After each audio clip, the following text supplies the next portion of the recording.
Auzubillahiminash-shaytanir-rajim. Bismillahir-rahmanir-rahim. Assalamualaikum. Ji ayanu pakhair agale ni hao junushume washmale. Ohai gozaima's guten morgen. Hola, bonjour, privyet, kaifa hal? Halishuma chatore, alan wasal marhaba. Buna mucho gracias. Fabian balli kare aaya. Hosh galden and ayo sayo khuya mora chivato chi hajut kali mera khairutan.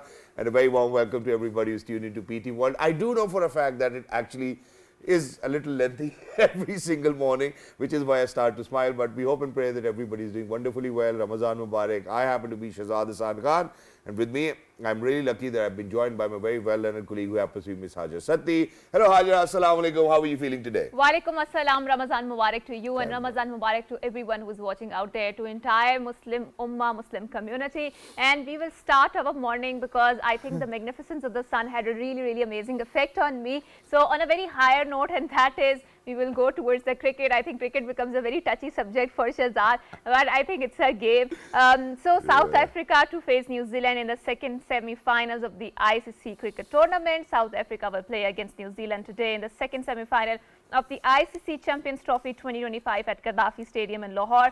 TTV Sports HD will telecast the match live from 2 p.m. New Zealand, known for their strong performances in the international tournaments, will rely on the experienced players like Captain Kane Williamson, pacer Tim Southee and all-rounder Jimmy Neesham. Black Caps are famous for their resilience and smart tactics, and they hope to use their experience to outplay South Africa. On the other hand, South Africa enters the semi-final with an explosive squad filled with a dynamic talent, including wicketkeeper batsman Quinton de Kock, fast bowler Rabada, and middle order power hitter Makram. With a balanced experience of the youth and experience, the Proteas are primed for the pressure of the knockout cricket and will look to seize the moment at a venue that promises to offer a spectacle for the fans. And I think India has qualified for the Champions Trophy final after beating Australia. India beat Australia by 4 wickets in Dubai and qualify for the finals of ICC Champions Trophy in the cricket tournament. PTV Sports telecasted the entire match live. Australia won the toss and elected to bat first. Batting first, Australia were bowled out for 264 in 49.3 overs. Travis Head and the Cooper opened for Australia, with Connolly falling for a duck to Mohammad Shami. Captain Stephen Smith, who came at a number 3 top score with 73 runs, including 4 fours and a 6. Middle order batsmen also contributed significantly, scoring 61 runs and 4 eights and a 6. Exactly. So, and Hajra, you know, while we were talking about how India's actually qualified and certainly for the final of the Champions Trophy, how they decided to, you know, to play at a venue which they thought was fine for them in Dubai, you know, so they only played in Dubai anyways. But Pakistan have got a strong realization that we really need to make a few changes, and those changes actually come in the place of Shaheen Shah Afridi and Haris Rauf, and they have been placed and rather replaced by other players as well.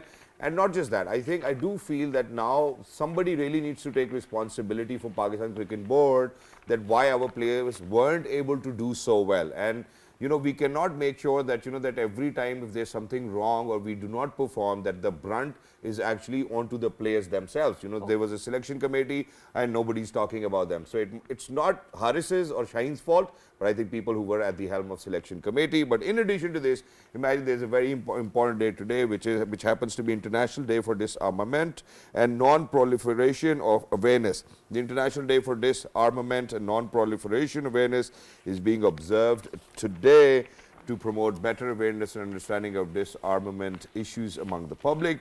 It should be kept in mind that weapons, especially emerging weapon technologies, are a major challenge to world security. Therefore, the day helps deepen people's understanding about how disarmament efforts help to enhance peace and security and armed conflicts and reduced human sufferings caused by weapons. Right, and now we will move on to celebrate another of a very versatile hero which we lost. Second death anniversary of the veteran actor Kavi Khan is being observed. Second death anniversary of the famous actor Kavi Khan. He started his career as a child star from the Radio Pakistan Peshawar, his birth city. In 1964, he started working at PTV, becoming one of the very early stars. He started his professional career with the play Lakhon Mein Ek, whereas Andhera Ujala had earned him immense fame across Pakistan.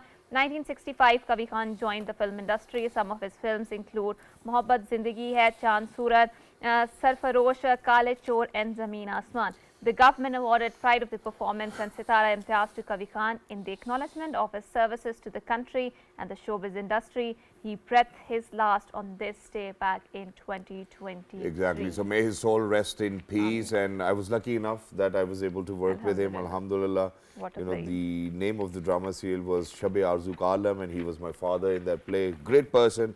And may his soul rest in peace and patience for the bereaved, for his family, and for all of us. It was a great loss, and it is our responsibility that our children actually get to know about all of those veteran actors who've contributed towards our art, culture, and craft. Right, and now we will move towards our first segment. We will unfold the conversation, and which is that in the spirit of the Ramadan abstains us from going after the desire. And I think self-control is one of the very essential pillars of the Islam, where there are divine injunctions, where there are some boundaries of halal and haram, where you cannot go further. There's some certain divine wisdom behind it.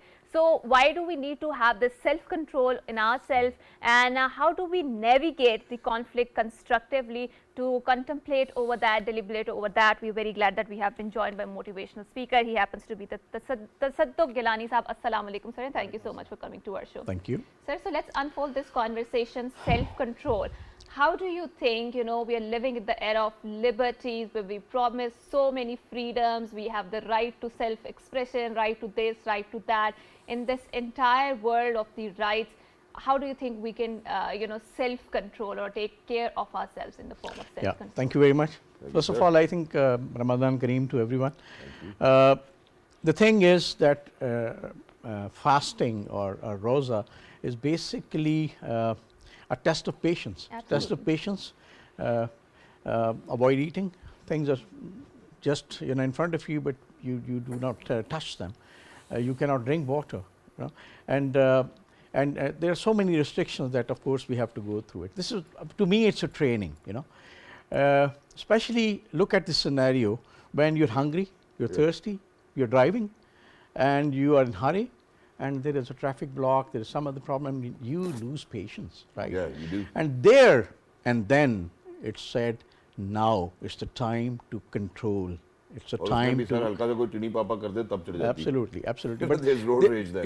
This is the ultimate thing. When you are really losing your controls because of your thirst, your hunger, dehydration, and so on. And then it said that now you have to keep in control. Why? Because, I think this is the height of emotional intelligence. Okay. This is really the peak of emotional intelligence. Whatever we talk, whatever we say, whatever the material we refer to about emotional intelligence, this is really the best test. And how we do it, I mean, it is said in Islam, when you are getting into an argument during fasting, and of course, you considering that you're losing your patience, you're not in good health, in good condition to control it, then you are asked to tell the other person, sorry, I'm fasting. Yeah. No? So I think in this particular month, it's a break to our normal lifestyle. Yeah. You just pause, you just work on yourself. But sir, in this era of digitalization, where you feel there's social media, it is such a pervasive technology. It has become a social fabric of our daily lives. If you do not have this, mobile with you, you will get a mini heart attack because, your entire life depends on it, right? Yeah. So, and I do feel that the social media platforms, this personal algorithms, they sort of encourage, going for the liberties and I think discourage the self-control, right? So when it has become such an essential aspect of our personality, how do you feel that we can navigate that? And especially, with the tarbiyah of the younger ones, because we have to instill these values, this tarbiyah into them also. Look, I mean, I'll give you one example. Sometime your child is asking for something which you think is not good for him or her, and you do not give it to the person, right? So the same thing is happening with us from Allah. So many things we think is good for us, we must have it, but then He does not give it to us. So this is, I mean, I'm just connecting it with whatever you said. So there's a variety of content available on social media, very attractive one, very attractive one. But the thing is, if this kind of hindrance is not offered to us, so we just flow into that flood. And that's exactly what I would want to touch upon. Now imagine that since we're talking about self-control and that in perspective of Ramadan and how, because Ramadan fasting is obligatory for us, we tend to do that. But why do you think self-control is important for that particular individual who's actually trying to have a higher emotional intelligence or having that self-control? Because that one thing that I've always realized in my life is that if at that point of time you can control your reaction, you can control a lot many problems for yourself. Exactly, this is the point. The most successful people, in life are those who have the best self-control, emotional intelligence, as I said. So if you look at the most successful people, look at Trump, for example, or any such person who has highest level of criticism on them, right? But they have huge confidence. The thing is, if you want to grow, if you want to succeed in life, you must have decided whether to react or not. If you lose this control, you're actually falling into the trap of maybe the other person, whoever is or throwing the their burden on you. Exactly. So as I said, Allah wants us to be successful in this life. Absolutely. Right?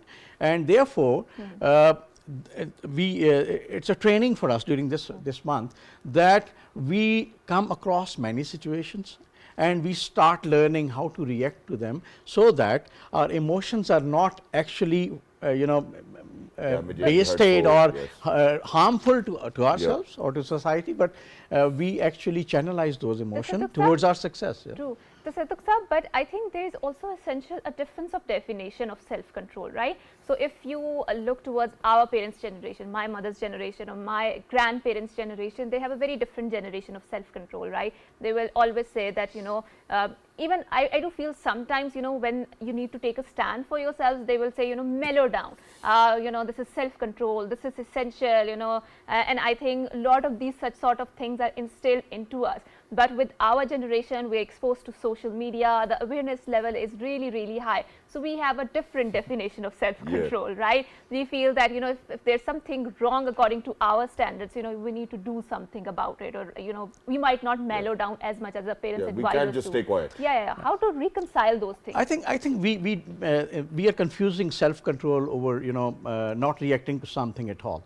So the thing is, self-control means you control your senses in a way that you choose how to react. True.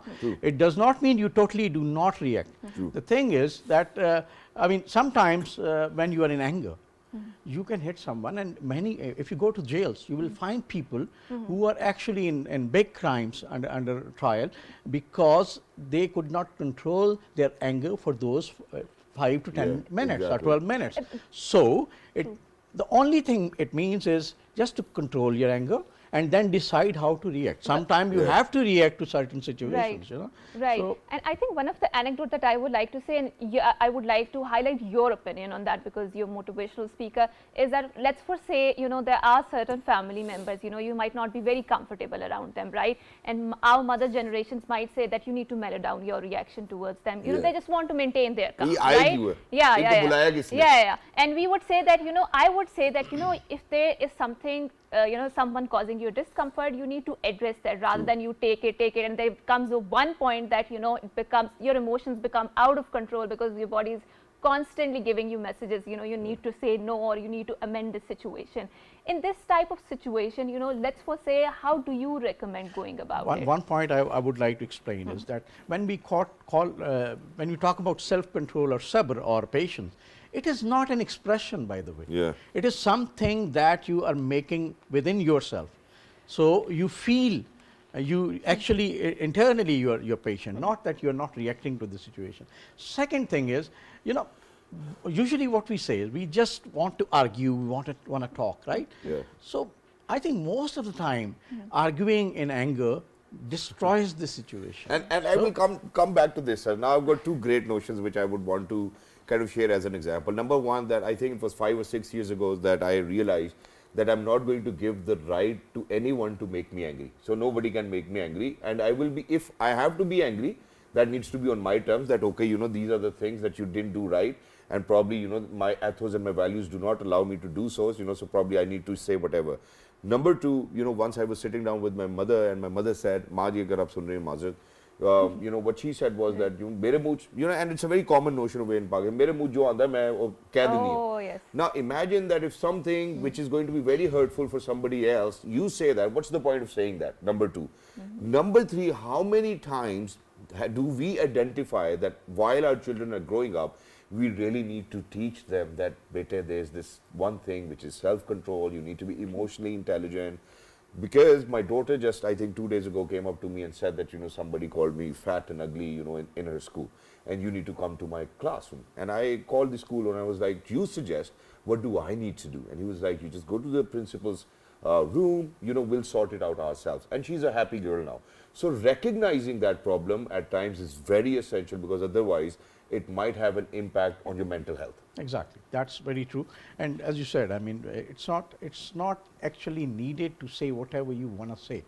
This is exactly the point. So you choose how to react in a way that does not put you in a situation which actually goes against you. अब मसला ये कि ये होता नहीं है ना, अब इसको करें कैसे? So how to do it? How to do it? Basically, you know, there are so many exercises, so many practices. One of them is Ramadan, as we said. When you are in anger, don't talk. Right? Okay. Try to avoid, and especially sit down, lie down. The anger, sunnah way, yeah. or drink water or something. But you cannot drink water. So the thing is, the duration of anger, this highest emotion, is basically 10 to 12 minutes. Okay. Right? So in those 10 to 12 minutes, if you avoid the discussion, you remember in certain societies, even in our ancestors, when two people are arguing, so they just separate them. Okay, that's yes? They used to scold us so much. They used to get angry every single minute. Yeah, but the thing is, I mean, the wise thing was what they were doing. They just separate them. Okay, just go away, go away. And this is exactly the point. When these 10 to 12 minutes pass, you actually get into senses and say, oh, forget it. It was not important, actually. True. And I think 99% of times, when you do not argue, and later on you think, oh, thanks God. Okay, you know? So which is why it brings us to another point now. Now imagine, because I have seen how beautiful, you know, this thing is for you, and how you will realize it the next morning, you know, sleeping over an argument. Now that, okay, you know, let's sleep over it. Now at times, usually these things happen within married couples, and it's because of the fact that those arguments really need to be settled, and the other person is not listening to you. Because no matter how much you have equipped yourself with self-control, when it comes to your spouse, you tend to lose control, because they know where your buttons are, and they will push those buttons or press those buttons. Now how important it is for people to understand that if we sleep over an argument, you know, probably by the morning or next one day or next 2 days, if you stay quiet about it, things will resolve by themselves. Exactly. This is the point of sensible thinking. The thing is, it's not easy at all. No, but really first of all, you have to address this. You know, if within married couples, why is it that whatever self-control you have, you lose it all? Actually, I think it's a relationship of convenience. It's not a blood relationship, of course. So most of the time, we do not understand the the problem of the other side. So many times you do not want to lose the battle. You think, I will be taken badly. So the thing is, it's only thing when you lose a battle is actually arguing a lot, especially for men. Or when you agree if that you open a window for argument, it means you already lost. Yeah. So you have to keep quiet sometimes. I mean, not always, but and most of the time. exactly what Ramadan tells us. You know, we need to avoid arguments. And sleeping over something is not easy when one of the partners actually does not want you to sleep and finish it. You know. Right. But then this is again the height of your patience. Yeah. Then. Ultimately, solution is this: you have to terminate that argument at that moment in time, because this again 10 to 12 minutes situation, if it escalates, it can go to really disasters. You know, and we need to understand it. That I mean, actually, people are not enemy, but at that point in time, they are acting like enemies. And so they have to terminate that situation, sleep over things, and then next morning, definitely 99% time, you think, oh.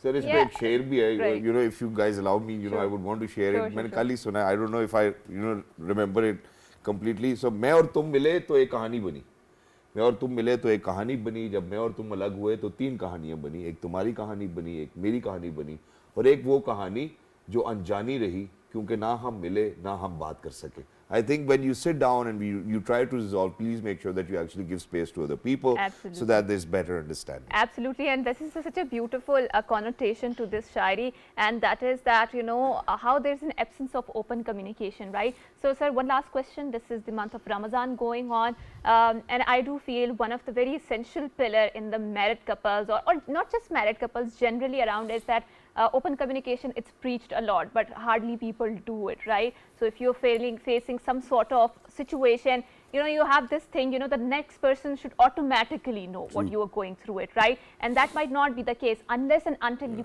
openly communicate that to that person. But sometimes, like Shehzad mentioned, we have discussed about it, that communication is very acrimonious, right? People say stuff that is very hurtful. Words have this capacity to heal and hurt, both of them, right?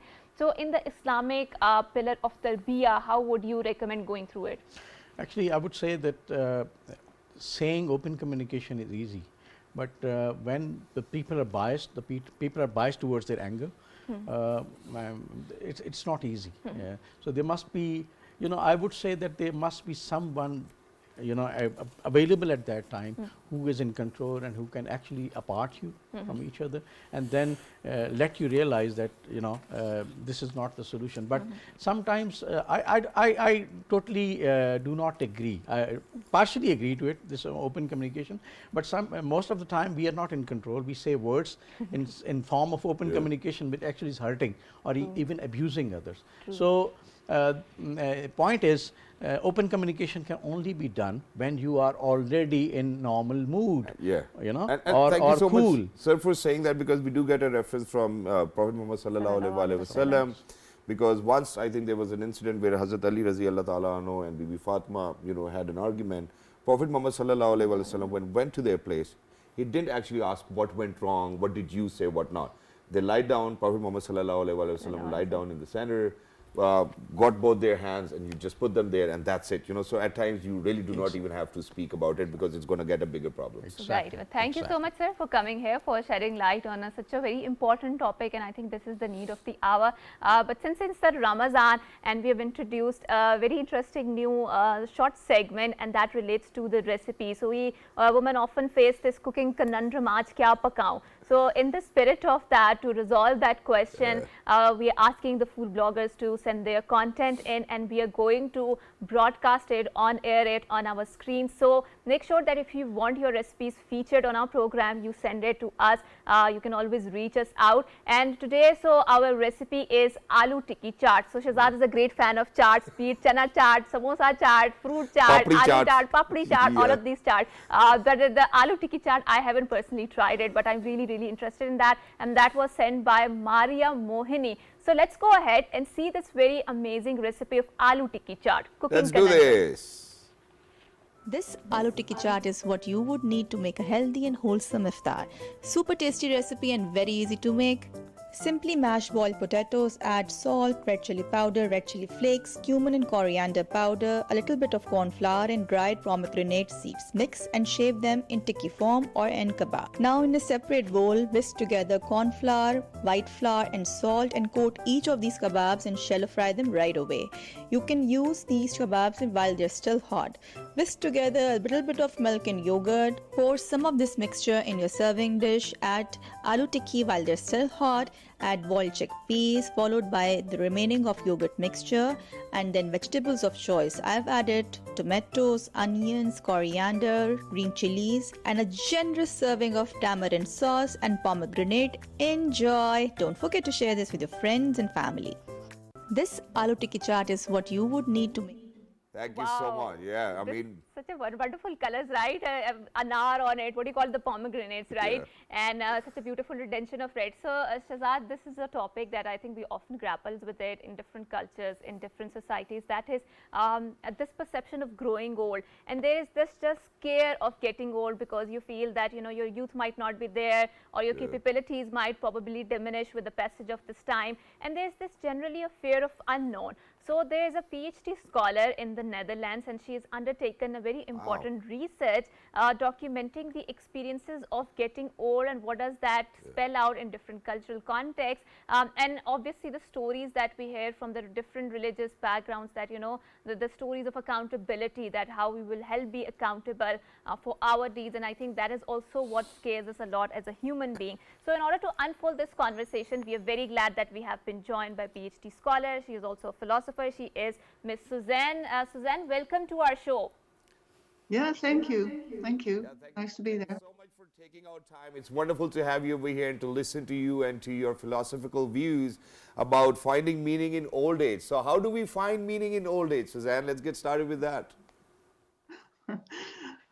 Well, let me start out saying that growing older is different in current times than it used to be in former ages, because there are so many people growing old. That's a worldwide tendency that people grow older and have less children.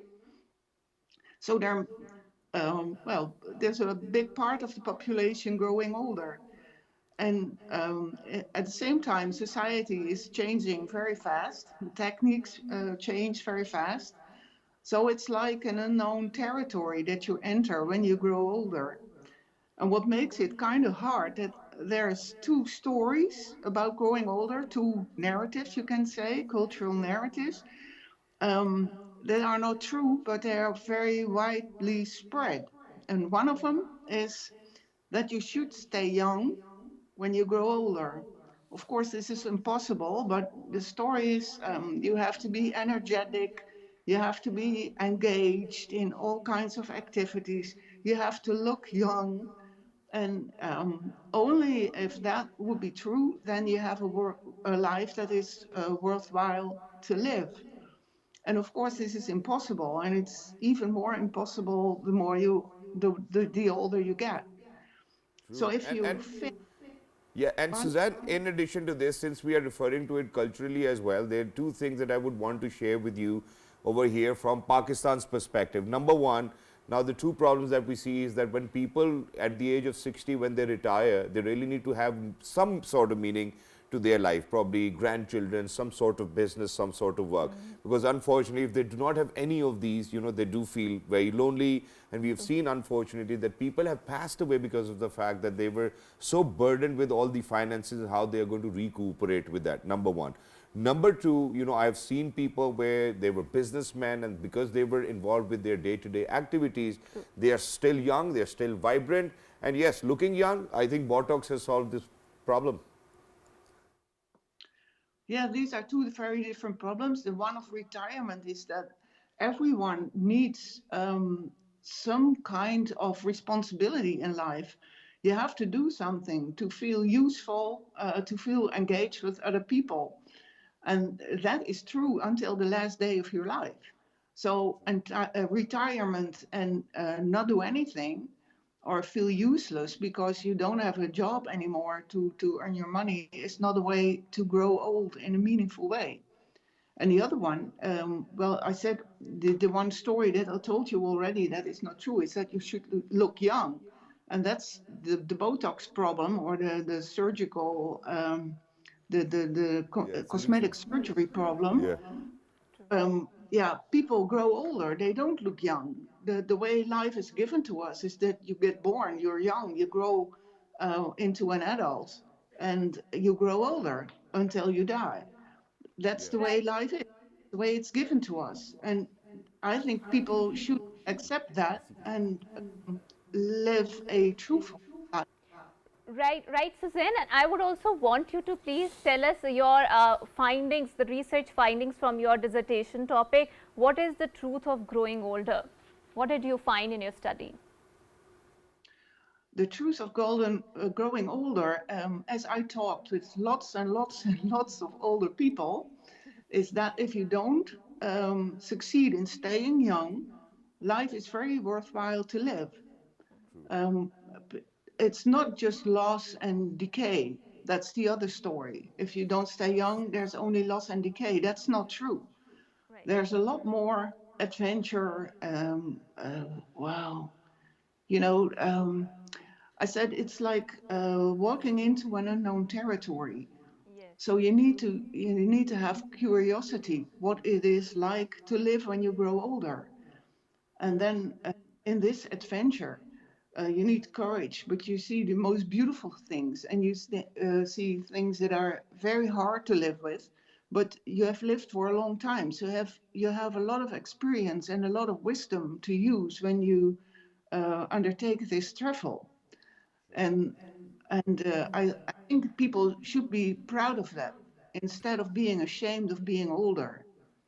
Exactly. And Suzanne, in addition to this, I do believe that, what actually kind of serves the purpose of being an hindrance for anybody who's actually grown older. Number one, the acceptability of it. Number two, now imagine that for people who might not have, family connections, do not have spouses to them or grandchildren, they actually are not open for newer relationships or newer experiences. Is it because of the wisdom that they have acquired while they were young and working and were vibrant, and now they feel as if they are not needed within the society or the community, or their dependency on their children is too much?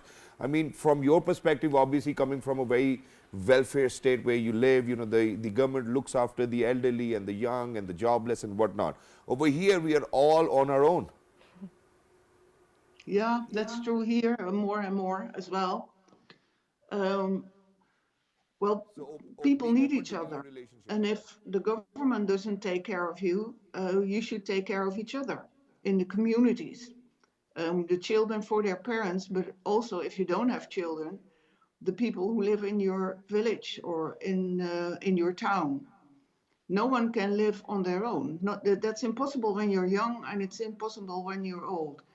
I think people are social beings. We have to live with each other. Life is useless. It has no meaning when you're on your own.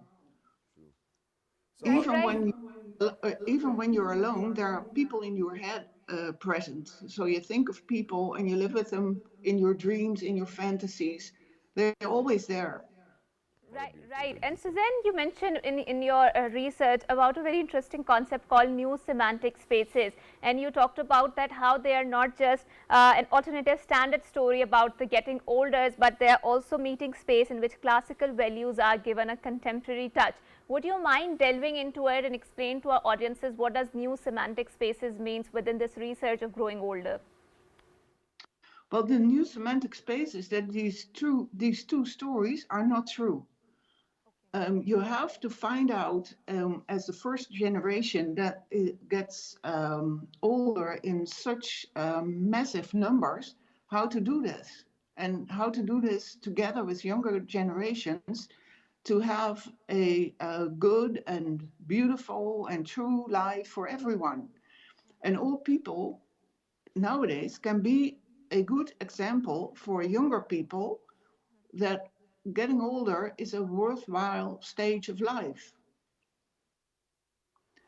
And that takes, yeah, like I said, that takes a lot of courage and curiosity and self-confidence to do so, and to be true to yourself as a person, as who you are and who you have come to be after such a long life in which you experienced a lot of things. Right. And And Suzanne, yeah. right. Suzanne, so I would also want you to explore why the idea of getting older is very unattractive, and how do you think this new cosmetic industry, where, like Shehzad mentioned, there are lots of plastics and silicons where you can change your frail age, or the frail features, and get it a newer, younger feature, younger looks. In this particular context, why do you feel that people are so scared about there's this fear of unknown generally? Yeah, well, if older people, what I found is that older people still very much enjoy their lives, and but other people don't see that. They live kind of like in a separate world because, well, in at least in my country, the dominant kind of world is the world of the working people who work for their income. And if you're retired, you're outside that world, and no one actually can see you outside of the family. So older people who enjoy their lives and can live with inability and can live with older faces should themselves be seen.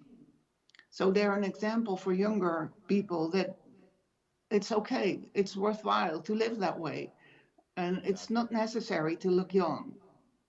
That's a make-believe from the industries who earn money from that.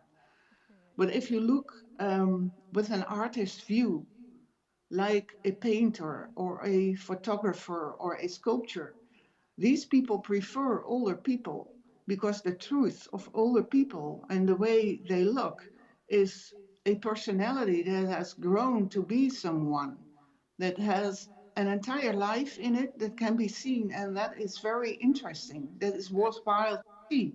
But if you are both your face and operate on it, you can't see it anymore. And you put it beautifully well as well, and I think that no other words could have actually kind of wrapped up our segment this well. Thank you so much, Suzanne, for giving us your time, and we hope that everything's fine back home in Netherlands as well. And for everybody who's out there, I think my idea is when I grow older, inshallah, not to be worried about what's going to happen next. Number two, I'll be going to the gym every single day. And that's exactly how I want life to be, you know. So even for all of those elderly people who come to my gym these days, I appreciate them the most. You know, I'll walk up to them, I'll be like, you know, you were actually one of those inspirations that we need in life. Right, and I think Muslim has, I think in a very interesting news, Muslim have taken their fast at the King's Charles Royal Windsor Castle. King Charles III hosted an iftar for Muslims at the Windsor Castle. It is for the very first time in the castle's 1,000-year history that an open iftar event has been held in St. George's Hall, which is famous for hosting banquets during state visits. For more than 360 guests from all backgrounds were invited for the iftar, and I think this is the power of the Muslim community, because in UK you can find a very vibrant Muslim community and they are making their presence felt, that too in the Windsor Castle. So in order to unfold the conversation regarding how we need to have more important oral hygiene, or how we can navigate our particularly the physical health in Ramadan, we are very glad that we have been joined by the Dr. MUBASHIR Daha, who happens to be a dermatologist. Assalamu alaikum, sir, and thank you so much for coming to our show. So wonderful to have you, sir, over here. You know, it's lovely to have you. Obviously, we're not drinking enough water these days, you know, and there are a lot of things that will take their toll on our skin and whatnot, even though that in Ramadan we glow. No matter what happens, that's the faith, that's the belief, and that's exactly what actually happens. Hajra even got a compliment just yesterday as well, alhamdulillah. So let's get started with it. What differences are we going to witness on our skin in terms of when we are fasting, when there's, you know, when we're not eating, not drinking enough? Or consuming a lot of fried items. Thank you very much, Shehzad and Hajra. Definitely, this is a wonderful topic that we are going to discuss today. That during the Ramzan, first of all, the thing we face that our body is dehydrated, because during the fast time we are not taking any water. And we are not taking much food during the fast. So the impact of the dehydration first of all comes on the skin. Our skin looks dry, our skin looks dull. So to fulfill this deficiency of water, what I recommend normally that we should take plenty of water and the juices during after the iftar and the sahur time. In spite of facing that problem, we should take plenty of water so that our skin may be hydrated and we may fulfill the deficiency of the water. But Dr. Saab, I would want you to please advise our viewers. For example, we are not feeling that much of the thirst because the weather is really pleasant nowadays. At the same time, our fluid intake might not be that much because of the iftar, obviously. So, you know, how would you recommend going about this fluid intake, especially when you have pakoda, samosas, all of this fried item? I cannot resist it. I'm very open about it and not feel bloated at all. Yeah. Yes, you're right, because this is the same thing we face in the winter season as well. This is not about the fast and this pleasant season that we don't feel that much thirst. So in winter, we normally recommend to take more water. And the same we recommend to take more water after iftar.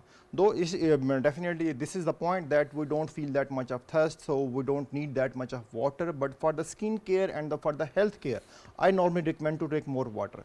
What else we can do during the fast time? We can moisturize our skin with the lotions, with the normal creams and with the sunblock. And it is also very much necessary to tell the people that during iftar and nowadays in this season, sunblock is also very much necessary. What we think normally that it's raining in Islamabad nowadays and it's snow in the hilly areas. We think that we don't need sunblock because the season is so cold and the sun rays are not that much intense. But sunblock is equally necessary nowadays as well. because sun rays are coming to us and they have ultraviolet rays, and those ultraviolet rays are damaging our skin. And as Shehzad told before, that then if we don't take care of our skin, we need to go for the Botox. And we need to go for the cosmetic procedures. To avoid such type of things, we first need to take care of our skin with more water, with more sleep, and with the sunblock. Thank you so much for saying that, because, you know, I think I've mentioned this before and I'm going to mention it again as well. You know, so obviously polo matches, you know, for all of those families who are actually involved in polo, happen to be one of the richest families in the country, right? Imagine I went to one of their events and, you know, so obviously there's so much of glam and glitter and whatnot, but believe you me, every other woman looked the same. You know, so with all of those procedures that they have done, I was like, yaar, kisi khatun mein koi distinction nahi nazar aa rahi, ke koi alag hai kisi dusre se. So I think there needs to be a break on that. I think it's just a public awareness message for everybody who's out there. Please don't overdo things just because you think that it's a status symbol. Now, sir, there's another problem, and that problem is, now imagine, and we might need a cosmetic procedure for that, that alhamdulillah we are here in the morning, we are here in the evening, and we are here at night, and you know, because it's Ramadan, so transmission for our audiences, everybody's busy. Now the problem is that, you know, that we are not sleeping enough, there are dark circles, and now my makeup guy today told me that it's not even dark circles, it's eye bags. What are we supposed to do about that? Definitely, the thing you have also mentioned yourself, that these are all of the things are because of the shortness of sleep, that you are not sleeping properly. And so what we again I will recommend, in spite of going for any cosmetic procedure, I will recommend to go for the natural remedy. You need to complete your sleep. You need to hydrate your body. But nahi ho raha na, ab to solution chahiye. You know, it's not happening. You know, we cannot do that. We have to do our ibadah, we have to be over here at programs, make sure that our namaz is on time, everything needs to be on time. So how do you think something natural can actually help us? Maybe putting cucumbers on top of our eyes. You know, there was a previous, I don't know, probably a hack, you know, to kind of get rid of your dark circles. So do you have something? Yeah, definitely. Being dermatologist, I don't know much about the cucumber and the desi totkas, but what I will recommend normally, that what we can do, that we can use some anti-pigmented creams to avoid some pigmentation. And second thing, what I will recommend, especially you guys, that you are sitting in the studio and there are heavy lights around. So these lights also contains the ultraviolet rays. So avoid such type of damage to your skin. You need to use a sunblock inside the studio as well. And second thing is this, that as you're telling that it's difficult for you to avoid the things. I want to tell you, as Hajra has mentioned, that if people are taking so much of fried things, definitely fried things are also going to damage your skin as well. And especially people who have the oily skin. What oily skin means, that people who have the such type of skin that is producing more sebum, we call it oily skin. Oily skin is more prone to acne. If we will take fried things, that will produce more oil, means more sebum, and it will cause more acne. And Dr. Saab, we've seen that there's this particular skin condition. I think it is very, very common in America. It's eczema, right? And I do feel that in Pakistan, a lot of people are also affected. Eczema, sorry. They're also affected by that. So, you know, what sort of remedies do you recommend to avoid that in the first place, and how do you deal? How do you feel that we should deal with that? It's more commonly happening to me under my feet. Definitely, eczema is happening, and that is also because of the more dryness. And in the more dry season, what normally we recommend for the first line therapy, we recommend them to go for to use more moisturizer. And to keep your skin moisturized. And if it doesn't, even if it's the oily skin, right? No. Oily face and oily skin is on the face. And most of the time we don't get eczema on the face. We get eczema on the hands, on the feet, and on the legs. And so what I will recommend normally, that use proper moisturizer, first line therapy, and if it doesn't help, then we need to go for some medication. And even then, if it's okay, after medication you get proper recovery of the eczema, and then we recommend to go for the moisturizer. Exactly, and I do not know whether you're going to agree with this or not, but this is something, because I was having eczema, and one of my friends actually told me that under my feet, right? And one of my friend told me that before sleeping, just put olive oil, bit of olive oil under your feet, and it will help. And it actually did help. Definitely it helps, because olive oil also moisturize the feet.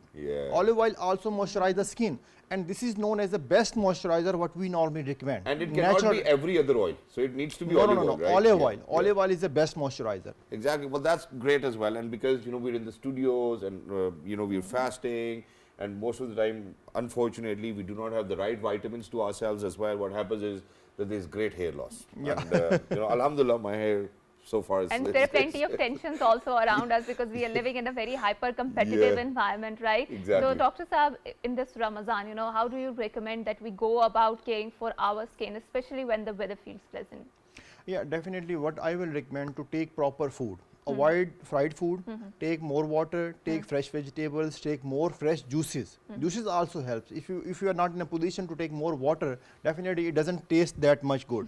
So we need to take fresh juices. We can hydrate our body with the fresh juices. And along with that, we need to take balanced diet.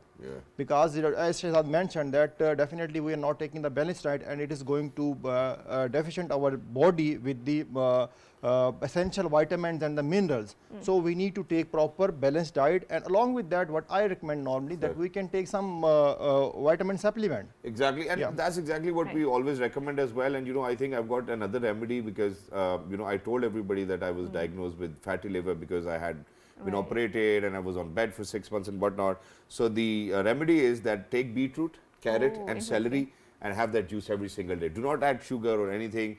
Either have black coffee or either have this juice, ladies and gentlemen. You'll be good to go. But thank you so much, for being with us. Lovely to be in conversation. For everybody who's out there, please make sure that you write to us on our email, which is thismorning@ptv.com.pk.